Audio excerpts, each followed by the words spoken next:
ఒక ఉపద్రవం వచ్చిన 6 నెలల లోపే అంటే నవంబర్ 2019లో కాకినాడ సీపోర్ట్ లిమిటెడ్పై దాని కన్ను పడింది.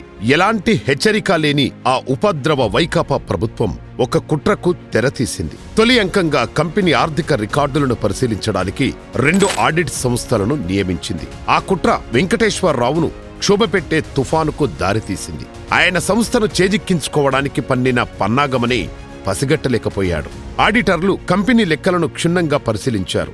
వారు కంపెనీ ఆదాయాన్ని తగ్గించి ప్రభుత్వ ఆదాయానికి నష్టం వాటిల్లిందని ఆరోపించారు. ఆ ఆరోపణలను వెంకటేశ్వరరావును బెదిరింపులకు గురిచేసే ఆయుధంగా మార్చారు. వైఎస్ఆర్సీపీ నేతలు ముఖ్యంగా విజయసాయిరెడ్డి, జగన్ కజిన్ విక్రాంత్ రెడ్డి వెంకటేశ్వరరావుపై ఒత్తిడి తెచ్చారు.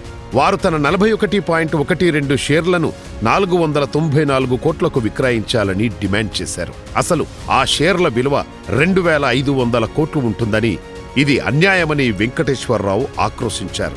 కాని చెప్పినట్టు చేయకపోతే జైలుకు పంపిస్తామని బెదిరించారు. చివరికి వెంకటేశ్వరరావు ఒత్తిడికి లొంగి వారు సిద్ధం చేసిన షేర్ల విక్రయ ఒప్పందంపై సంతకం చేశాడు. ఆ షేర్లు అరబిందో రియాల్టీకి బదిలీ అయ్యాయి. వైకాపా ప్రభుత్వం కూడా ఈ బదిలీకి ఆమోదం తెలిపింది.